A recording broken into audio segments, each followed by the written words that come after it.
Welcome to this week's episode of Courageous Leaders Changing the World. Super excited for this week's guest, Priscilla Ann. Thanks for joining us. Thank you so much for having me. I'm excited to finally meet you. Yes. For those of the audience who don't know who you are you and what do you do? Well, I'm Priscilla Ann, and I have quite a history, as we all do, but I am a serial entrepreneur, business strategist, business mentor, and spiritual mentor. And I have been in business for a bit over 12 years now. And my journey has been windy. I've had many different businesses. And but now my predominant business is Inspired Founders. So I run events around Australia. This year will be international, inspiring the next generation of entrepreneurs to live the life they're here to live. Love that. What was your first business then? Yeah, so when I started as a freelancer way back when, and I was a graphic designer. So pretty much straight out of uni, I got a job and then I was freelancing on the side as a graphic designer. And then a few short years later, I always knew that I was here to be an entrepreneur. I was never here to work for someone. I was the person who'd have a job and then very quickly I'd be talking to the CEO. I'd be making big decisions. I'm sure everyone hated me that worked with me because I wanted to run the show. So I knew pretty quickly that was what I was destined to do. So by 24, I left my job and I started working full-time for myself in 2016. And I started as a graphic designer. I started with a little agency, Priscilla Ann Creative, like we were talking about just before. And very quickly, because I had worked quite a bit in marketing and having done a marketing degree, I knew that no one knew about me. I was just a little old graphic designer sitting behind my computer at home. How was I going to get exposure? And so very quickly, I started running networking events. Entrepreneurs Stepping Up was my first community that I ever built.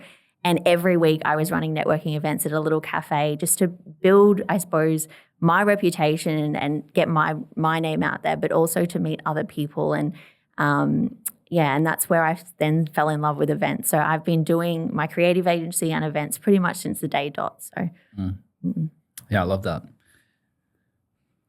I was thinking about events this morning because I was writing a post about all of the times where I've basically said fuck you to one of my coaches. I'm like, yeah, I know exactly what you're saying, but based on like what I know that I'm here to be able to create in this lifetime, I'm going to do this. Yeah. And one of those things was like events. Like it doesn't make sense to have a solely event-based business, especially going through COVID and just the increased costs of it. But it's one of those things where people, when you're an in-person person, it's an entirely different dynamic. Yes. And following through with that takes, a lot of people to be able to actually fully own that, especially when there's a lot more increased costs. If you're going to be doing, interstate events, you got to think about the venue, you got to think about flights, you got to think about accommodation, you got to think about all of these things. Yeah. And it just requires, a kind of a different level of knowing and commitment to be able to follow that path, knowing that it's probably easier and more profitable just to run things online. Absolutely. I spent a lot of money. I just ran a national tour actually end of last year. Yeah. And it costs a lot of money. I would have spent, I reckon, 30,000, 35,000 easy. Yeah. But it wouldn't stop me because Yeah. I'm very much the same person. I am the person who knows I'm here to run events and in-person events. I don't think there's any better way to build reputation or rapport or relationship with people than in person. It doesn't matter how much you do online, how much you show up online, nothing can beat in person. And so I'm the same as you. I will say, stuff it, I'm running in-person events, and it does in turn make you money, I believe. It cannot be my sole business, I don't believe, but it is an extension of who I am, and it is an extension of my business. And I believe it's what builds the communities that I've built, because I don't think I could build the genuine communities that I build online. Yeah, definitely. Yeah. I agree. So the name of the podcast is Courageous Leaders Changing the World. What's the time that you've had to summon more courage than any other time? Oh, so many times. But one that's coming to mind right now is a few years ago, I was at a bit of a crossroads. I had my second son. He was a couple years old. I was building my business, but you know that you get to that point and you go, I know I'm here for more. I just don't know what the more is. And I was constantly trying new things, speaking to different people, but I just couldn't put my finger on it. And so I came to the decision that I really needed a mentor. But I needed a mentor that aligned with me. I needed someone who saw my vision, got the spiritual side, the business side, all the sides of me. And I invested very heavily into someone. And at that time, I did not have the money to do it at all. But I chose to do it. I got a loan. I made it happen. I actually didn't tell my husband about the loan. That's a big one at the time. And but I knew that I had to do it in order to get to my next level. And that took a lot of courage because I really felt alone in that decision. Like I said, I didn't tell my husband. I didn't tell anyone I was doing it, but I knew that I needed to do it for myself. And so it really took that leap of faith and that knowing and that trust within myself that if I'm going to commit to this and I'm going to invest in this, I'm going to show up for it and I'm going to make it happen. And I definitely did. I doubled my investment in the next 6 months. And so now I'm very much the believer of jump before you're ready, leap before you're ready, invest before you're ready, because you will show up and you'll step up to the plate. So, What's been that spiritual journey for you then? Let's start at the beginning. So for anyone who knows Inspired Founders and has been to an Inspired Founders event, I do share my story, and it is actually the foundation of why I started it. So I left home at 17, not willingly. When I got home from being at a friend's house, all of my belongings, furniture, clothes, everything was on the front yard of my house, my parents' house, in the rain. So I was a child of domestic violence. And at that time, my mum said to me, it's either you or him and he's not going. So I had to pretty much put all of my belongings, and that was pretty much just clothes and makeup and probably a hair straightener, in my country road bag, and I started walking in the rain. And at that time, I say this is my first God moment, and I didn't grow up super religious or anything like that. I was walking in the rain and I saw an image of a boy I'd recently met like a couple weeks earlier at a uni intro day. And we'd exchanged numbers, and we'd caught up a couple of times, but really didn't know each other. Anyway, I knew in that moment I had to call him. And so I did. And I said, look, I don't know what you're doing. This is a bit of a weird situation. I'm walking in the rain. I don't know where I'm going to go tonight. Don't know where I'm going to sleep. Would there be any chance you'd be able to pick me up? And he did. Within 10 minutes, he was there, picked me up, took me back to his parents' home. And in the next few days, I found out his mum was a child psychologist and his dad was a spiritual healer. In the next 18 months, they built a room onto their house, and I ended up living there, and it completely changed my life. In that time, I realized that as a child, I had seen and experienced a lot of things, but I always thought I was just mentally unwell from different trauma and things that I had gone through. And during that experience of living with these two incredible humans, I discovered that it was actually I was gifted. I could see things, I could hear things, psychic, medium, whatever you want to call it. And so that really exploded my life. But what happened was I'd always sit at home, I'd do my cards, I'm very much that person, but I locked it up. I locked it away from the business world. I thought that's only for me. It's not for the business people. And it's not for this person I was creating online, right? I was creating this identity, this mask, this figure of who I thought I had to be in order to be successful. And similar to the story I said before, after my second son, a lot of that changed. A lot of my realizations was I created, like I said, I made quite a bit of money in the next 6 months, next year, next 2 years, and I created all this success, was, being nominated for all these awards and blah. And I say that because I'm not attached to any of it. But what I did realize was that I was building all the success for someone else. I wasn't building it for me. And there was part of me that I'd locked away for so long. And so the beginning of Inspired Founders was really me openly coming out and sharing my story, and now blending spirituality and business and creating business from a real wholesome place, creating from the all of you, not just the part of you that wants to win and succeed. Who was it that you were building it for then? Who was I building it for? Yeah. The identity of the person I thought I needed to be. So it was for the little girl that Priscilla thought she had to grow up and be in order to hide all of that shame, that guilt, that little girl that she tried to run away from for so long. Mm. Yeah. Yeah, it's interesting how we kind of play out that, persona of who we perceive that we need to be, or to either, get success or be loved, or whatever the dynamic is, to be enough. And, how much of our wounding that kind of leads us in life. I definitely had that experience where I recognized that I was living more of my parents' life than my own in my 20s. Mm-hmm. I built a business that was what they would deem successful, rather than what I deemed was successful. And it was a deep journey into the dark night of the soul to be able to come out the other side of that, to actually start living my own life. Yeah. So I totally get each of those pieces. Mm. How much of the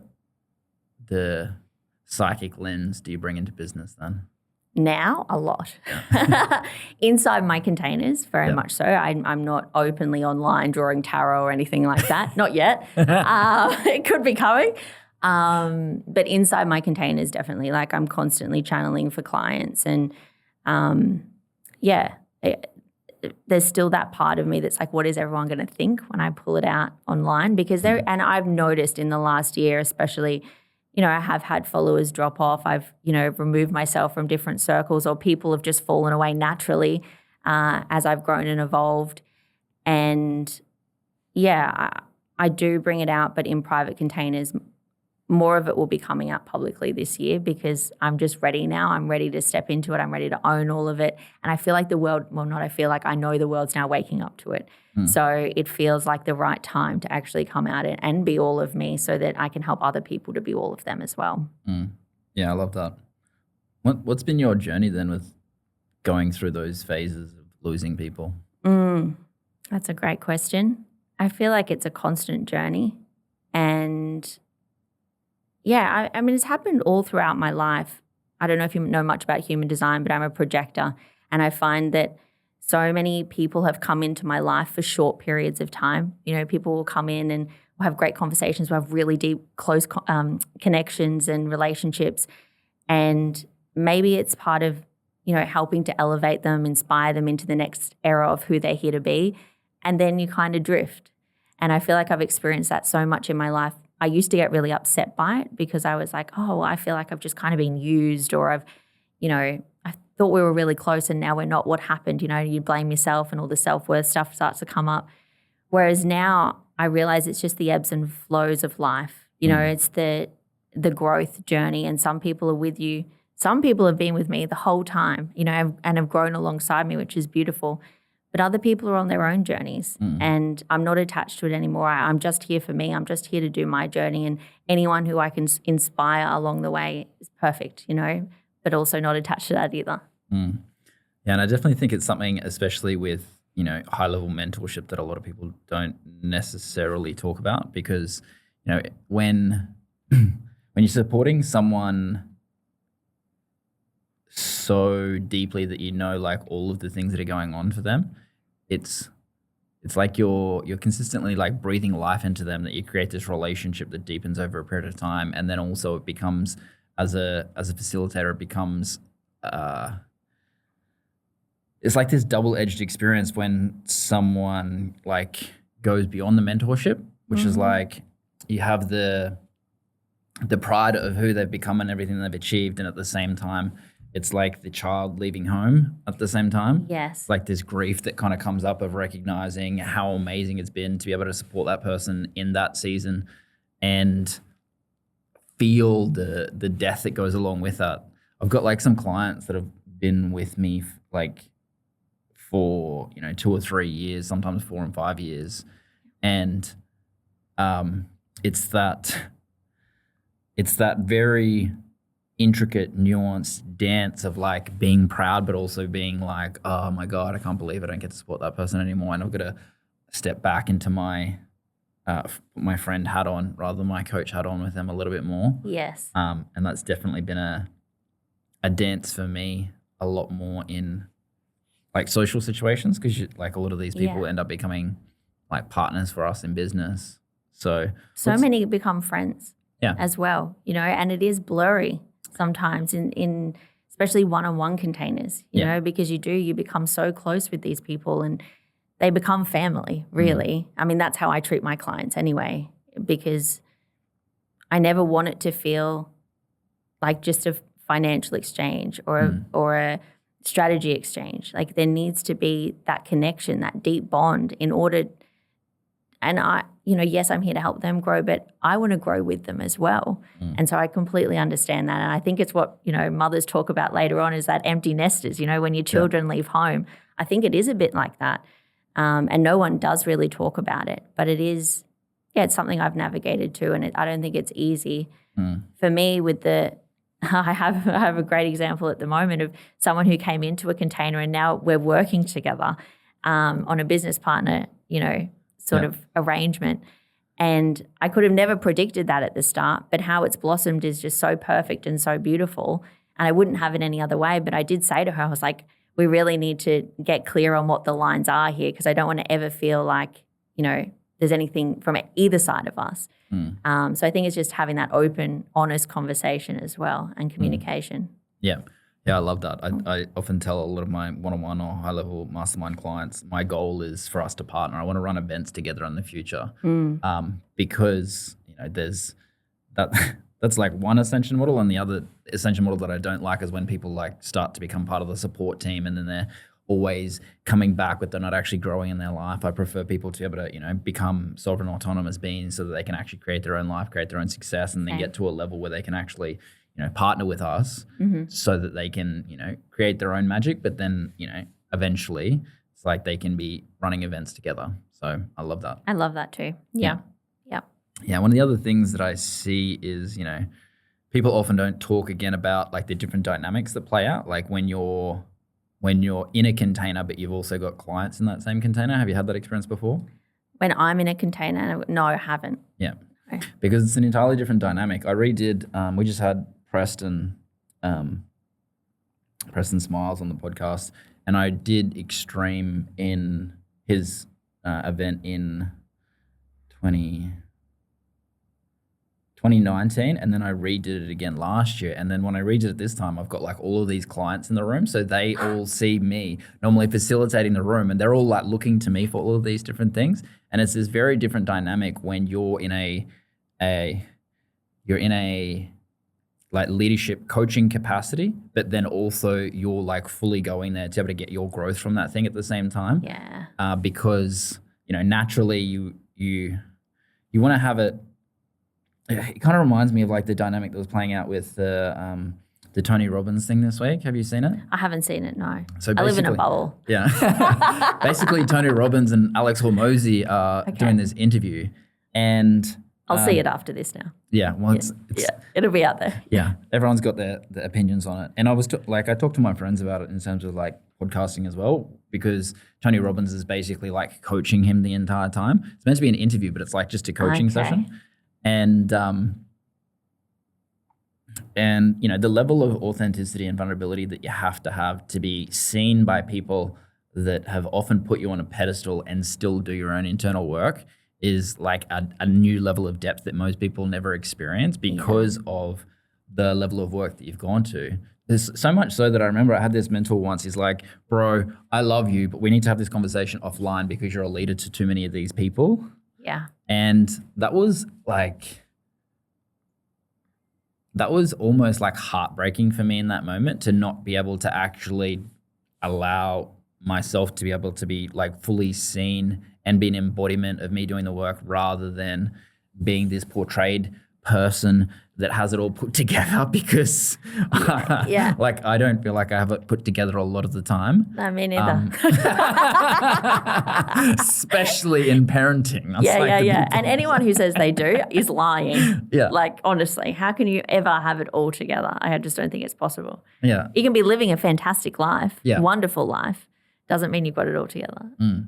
How important do you think is that authenticity piece for you and what you do then? The most important. I think that, I pride myself on my authenticity, and like I said, for a while there, I was trying to wear a mask. I didn't do it very well because I think naturally I'm quite an authentic, open person, wear my heart on my sleeve. Yeah. But I did try for a while. And now, I think that's why so many people actually do come to my events or, DM me or want to work with me.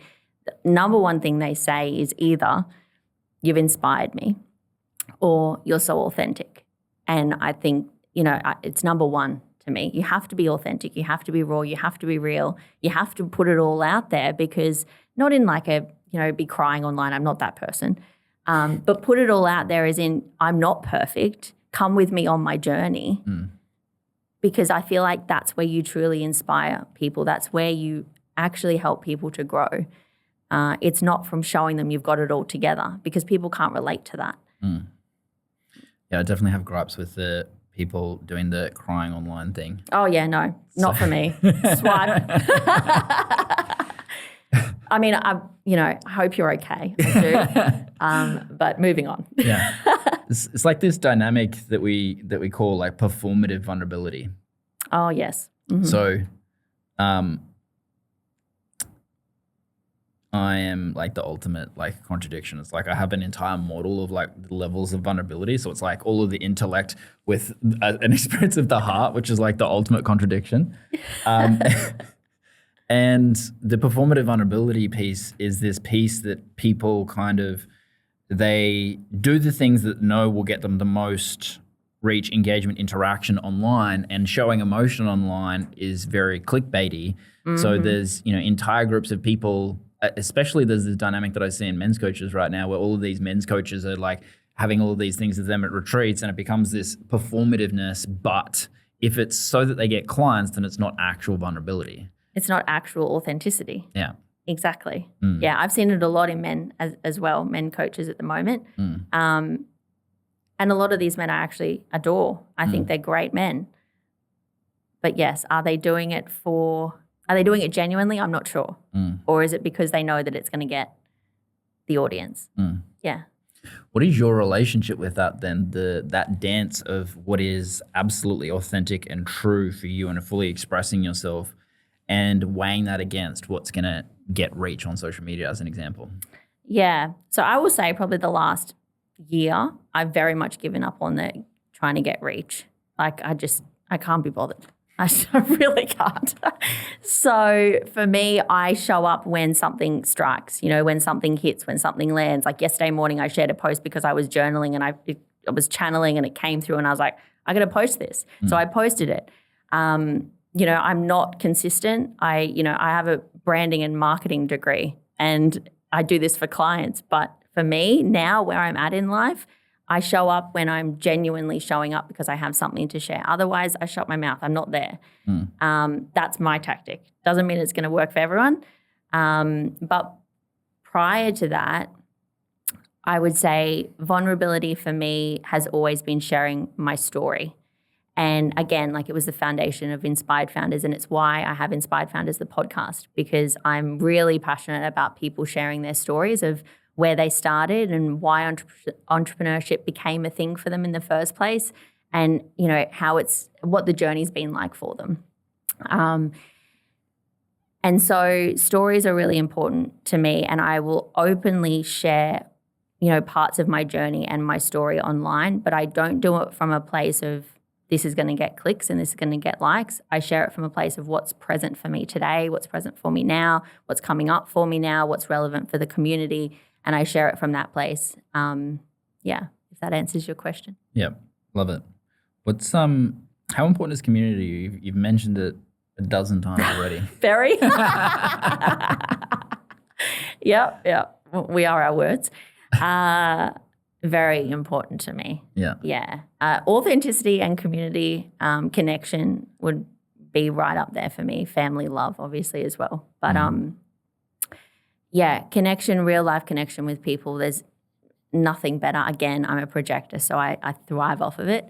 But it goes with the authenticity piece as well. It's like you can genuinely, authentically get to know someone when you're in person with them. And so community has always been something I've built and wanted to be part of. Before I started my own networking events, I was often at others.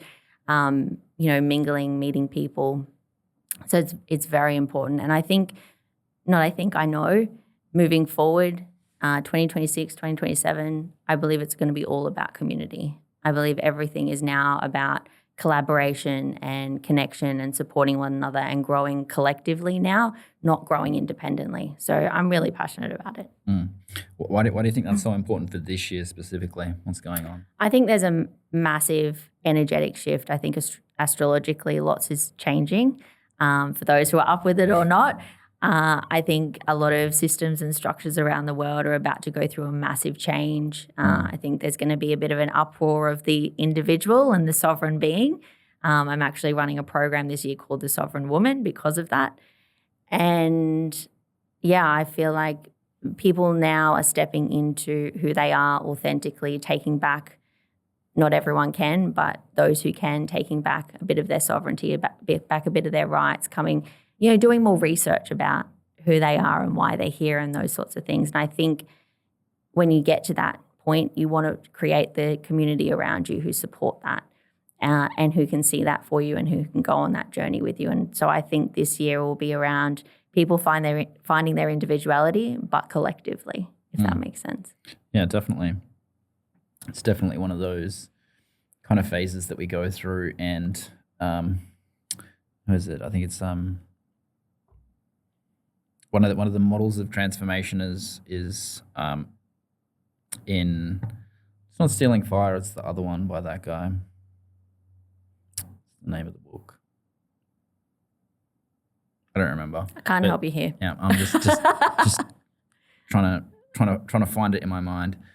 But the essence of it is the greatest change occurs in community when we show up in community again, when we take what we've learned and take it back to community. That's the real integration that most people don't go through. They go into this level of internal work where they're working on themselves, but if they don't actually take it back to their community, then it doesn't actually create shifts and actually create change in the world. It's great to be able to change what's going on internally, and yes, that is the foundational step, but showing up in community and actually taking it back to the people where we've come from becomes even more powerful and an even deeper level of integration in terms of who we are and who we're here to become.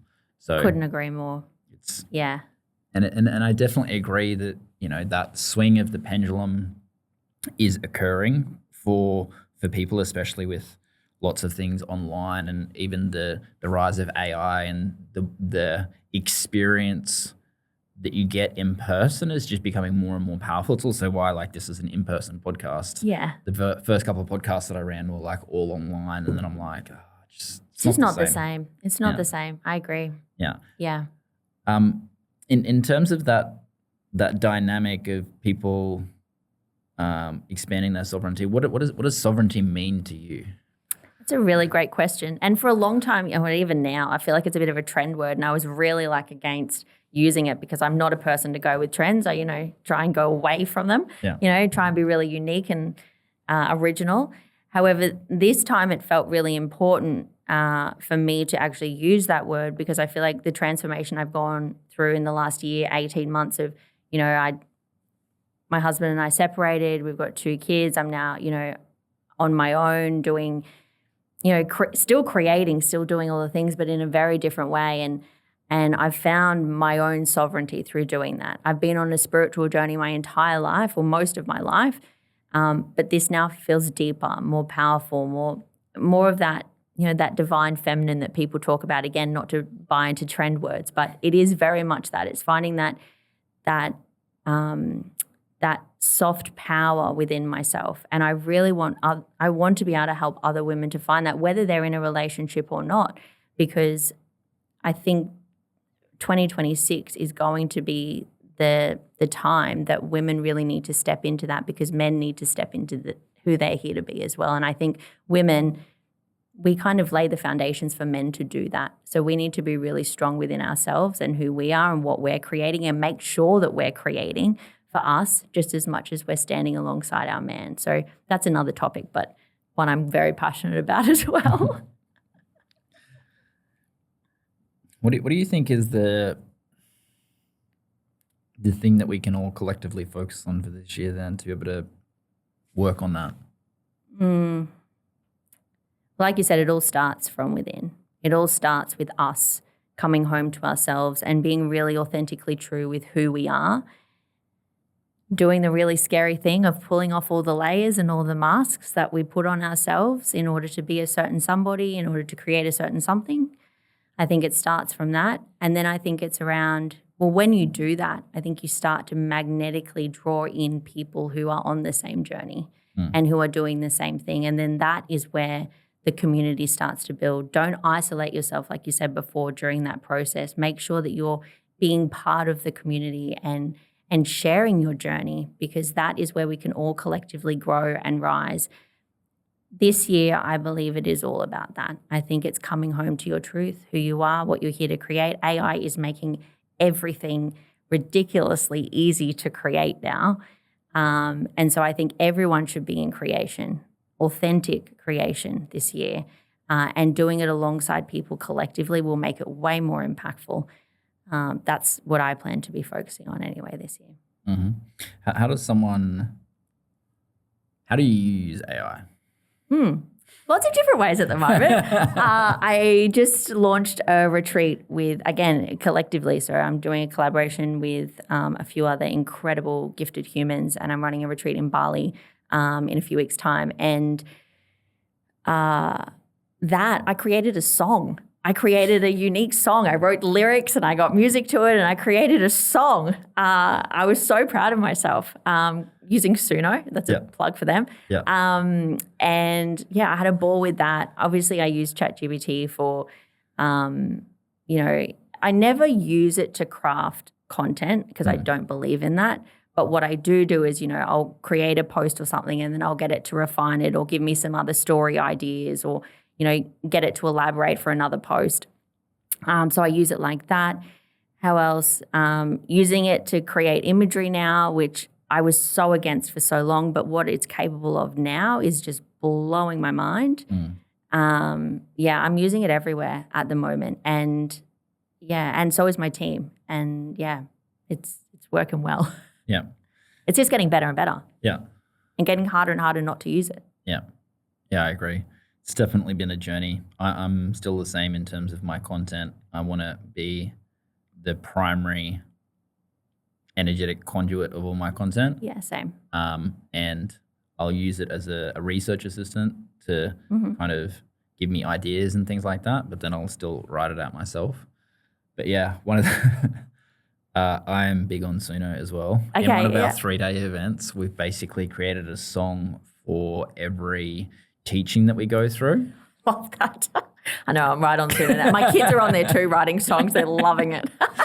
It's crazy how powerful and good it is. My 3-year-old sings one of the songs all of the time. Yeah, I love it. So we're driving along. He's like, put holographics on. And it's like, yeah, cool. And then he starts singing along to it. It's hilarious. Yeah.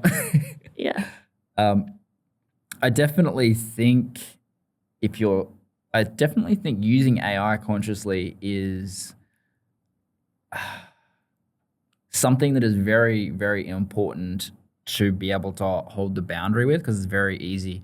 Like I had a client send me something to check over for a Google Doc the other day in terms of something that he's going to sell, and I'm just like, it's too AI. Yeah, you can tell straight away, can't you? Yeah. And that's the thing, especially with working with high level people, the energetic frequency that you put into something becomes so important because it becomes felt beyond the perfectness of the pain points or whatever it is that AI is going to give you. Yes. So I'm still in that kind of frame of reference. I'm still ongoingly adding in more AI to be able to utilize in things, but I still have layers of resistance to it as well. I'm exactly the same. And I think if you're putting out personalized content online and you're wanting it to sound like you can't get AI to write it. Yep. You can get AI to refine it or give you some ideas, like I said before, but energetically you can feel it. As an audience, you can feel it straight away. Yeah. If AI's written it. Yeah. Yeah. How important do you think energetics is to business then? Very. Very. I teach energetics. Very, very much so. It starts with us, and energy's all around obviously, but it starts with us and the energy we create within ourselves, and then how we put that out into the world is who we attract and what we attract, and it's how we manifest what we do. Again, hype word, trend word, whatever.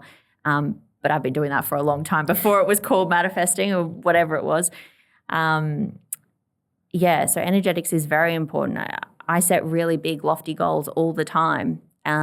Some that are so ridiculous, I don't know how I'm going to do them. But I have so it comes back to, I suppose, the faith and the knowing as well. But having that ability to put the energy into something, know where you're channeling your energy and being able to put it in with such intention and such knowingness, you create magic, like literally. And it's something I teach because I 100% believe in it. How does one develop more faith and knowing then? That's a great question. One I feel like I have to stew on for a second. Okay, this is what's coming to me. So we all know it's there. We all know that we talk to something. Often we think it's our mind, and sometimes it is. Sometimes we feel it's our heart. Sometimes we feel it's our gut. But we all talk to something. I think the difference between using your head and thinking it's just your head and that knowingness that it's faith and it's something more or greater than yourself is when you actually stop, you meditate, you get silent, you connect to yourself, and you actually start to listen. I think when you can stop and start to listen to the words that are actually being said to you, you'll start to realize and trust it a bit more. And that's when you'll start to develop the knowingness that there's another greater power, or even just the power within yourself that isn't your brain, that is actually running the show. How do you tell the difference between the mind and the heart then? I knew this was coming. This could be different for everyone. Yeah. But for me, often the mind, I know straight away if it's anything lack or scarcity or second guessing or questioning yourself or looping or patterns or any of those things, you know straight away it's your mind going into overdrive because of a story or something you've made up however long ago. Your heart, when it speaks to you, it's instant. It's instantaneous. Like it's a knowing. It's almost like you get pulled forward and it's an instant yes or it's an instant no or you just feel it. And I think your gut is the other one. For women, I know I work a lot with women. It's almost like you put your hand on your womb. It's like you just know. Your body knows. Deep down somewhere, you have a knowing within yourself of whether something feels good or not. And so, it's kind of the difference between chatter and a feeling. And your feelings do have words too when you listen to them. I love that. Yeah, one of my favorite sayings is, the mind thinks and the heart knows. It's an entirely different experience when you're connected with your heart, and you're pointing to the different pieces there as well of like your gut. Like we look at where the majority of the nerve sensitivities are. The majority is like our gut, our heart, and in our head. And most people have a predominant center that they're like driven by. There's the gut people, there's the heart people, that's right. And there's the mind people as well. Yeah. There's entire modalities just based on that as well. It's hilarious. It works, I suppose. Yeah. I'm always shocked at some of like the random modalities. There's an entire modality. There's always something on healing the belly button. Really? I haven't seen that one yet. Yeah. So basically, because your belly button and your umbilical cord is the first abandonment wound that you have with your mother, because it's the first disconnection that you have, and especially if you've had it cut. Before everything is all of the nutrients and stuff. We just had another baby, so we've gone through this again. Yes. It creates an entirely different experience of how that person starts to see their reality based on just their belly button.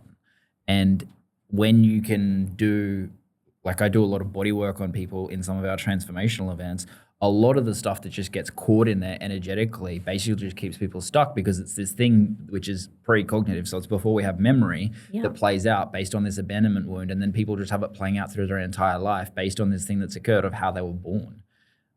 It's wild, isn't it? Yeah. It's like past life stuff. I don't know if you believe in that or not, but Same sort of thing, you know, you come into this world with already resonance or conditioning based on something you haven't even lived in this lifetime. And then, I'm a big believer of that as well. Yeah. You mentioned before how energetics is a core part of your work. How would you define that? How would you define energetics? Great question. Again, I'm going to take a moment there. Defining energetics.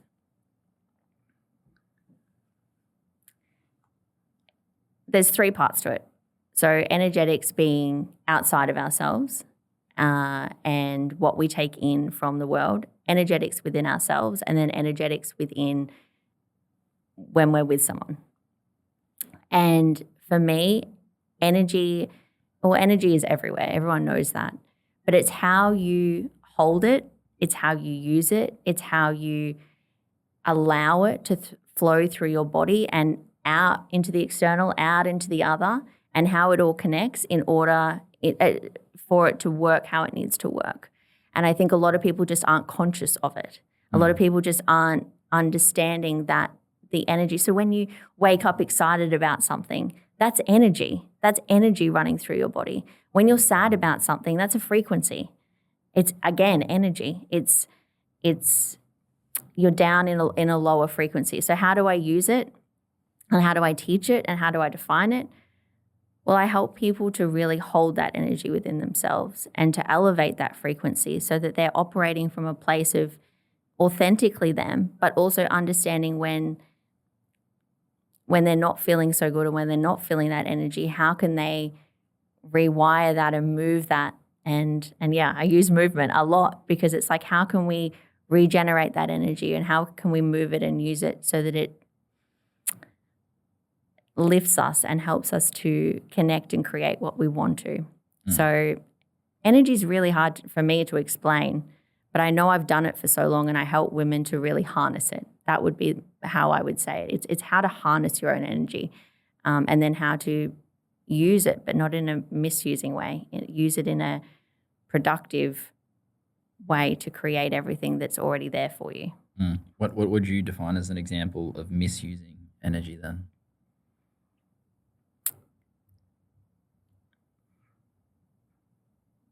It's a really great question. I really like that.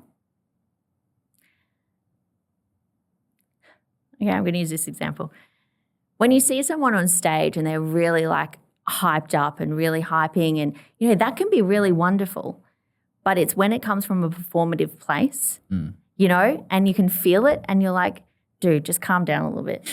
Just calm down a little bit. I can feel you, I get it, but it's not feeling good. Yeah, to we me, had some of those on the podcast, didn't we, mate? Yeah. Okay, I'm glad you understand what I'm saying. Good. To me, that's misusing energy because yes, you're using it, but you're using it in a way to manipulate. Whereas when you can cultivate the energy, when you can hold it in a certain way, and it's, you know, when people say someone's poised, you know, it's like they're holding it in a certain way, they're conducting a presence, like they're drawing people in, they're magnetizing. They're not doing it to show off and use it. They're literally standing and holding it. And I believe that is what makes people actually magnetic. It's not from performing and putting it all out there and, you know, running off your 5 Red Bull energy drinks. Very different energy, you know? Yeah, that's what I'd say is misusing it. Yeah. Using it to manipulate. Yeah, I love that. I definitely see my journey with that. I reflect on it a lot because the very first time that I sold on stage, I was selling in this room and I'm like invited to come in and basically pitch this stuff. It was when I was in the fitness industry. And so there's all of these people in the room and I start closing all these people and it's like I used Russell Brunson's perfect webinar-like formula. Okay. So it's like if you think about the most like salesy way that you can do it, that was it. Yeah. And it probably worked. Yeah. I made good money. And the funny part about it was, you know, obviously there's some people that joined and did stuff then and there's other people that are just like, yeah. and the person that was like most like this, is now my fiance. I love that so much. So she saw the very She first knew time. straight away. She's like, no, I'm never going to work with this guy ever. He's not being authentic. Yeah, she could feel it straight away. I love that so much. That's the best story. So that was like, when was that? That must have been like 2015 or something. And then, it was like years and years later that we like reconnected and everything. We'd both been on our spiritual journeys. We'd both moved from Brisbane to the Gold Coast. So it was a long time later. And I always think it's hilarious because she's the person who sees more of me like selling from stage than ever before. And she's also seen like the very first traumatizing experience for everyone involved of it as well. So my journey with that has been very, very long and following through it. And we're not taught to sell authentically. Yeah. It's just not a thing. And I think now it's becoming more of a thing. Yeah. But yeah. Yeah. And that's one of the things that I've really focused on bringing forth is like, I want people to be sovereign, autonomous beings in terms of all of their buying decisions rather than pushed into something. It's how do I create that energetic frequency where it's like, here, you want this thing, you can come and get it if you want. There's an invitation for it. And if you don't want it, that's okay too. It's an entirely different energetic frequency that has to start from the person who's offering it. And it's like, I love selling from stage because it forces you to look at all of the areas and all of your shadows in every instance of it, because it automatically brings something up and you're like I don't actually move or anything, but instantaneously I'm like, oh, I'm falling into some level of neediness and needing that person to respond in a certain way. And I recognize that their feedback that they're giving me is not someone who's going to buy right now. And all of these different things, it becomes this automatic intensified feedback mechanism for me to be able to create growth within myself, which is why I love it so much and why I love kind of teaching it so much, because I say it all the time, like selling from stage is the greatest one that you can have with your clothes on. True, it is. I mean, I do sell from stage. Yeah. But again, how I do it, I'm very conscious of it. And for me, and everyone is different and that is okay. For me, it's like exactly what you said. It's like, here is what I have. Here is what I have. You either resonate with it or you don't. And I try very hard not to be attached to the outcome of whether anyone signs up or not. And I think when you're not attached, honestly, that's when I've had my best days. It's when you're like, I really need someone to sign up, that desperate energy. And then no one does, of course, because you're not coming from the right place. So yeah. I had one the other day where I'm like, this offer is so good that it's bad for me to give it to this at this price. So if you want to do it, go for it. If you don't, thank you. Well, that would be good marketing. That'll work. Yeah. And it's interesting the journeys that people go on with that as well, especially when you start to intensify that journey. As soon as you start doing like a national tour, then you're getting the feedback from that process like back to back all of the time. So it's like this accelerated growth path, which is why so many people that start doing national tours become so much better speakers, so much better at like inviting people to work with them, just because of the reps that you're doing is so compressed that it forces you to grow at a much faster rate. And so many That sounds like your PT there. I have lots of PT analogies still.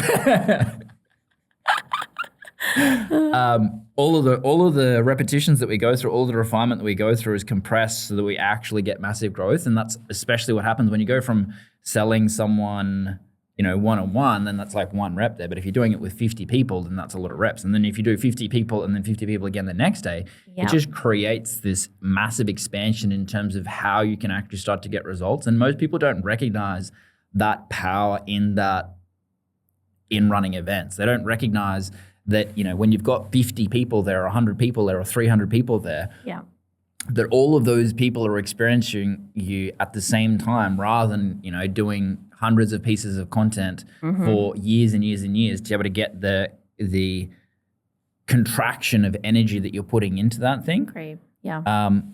What would you say to someone who, I'll do the marketing version.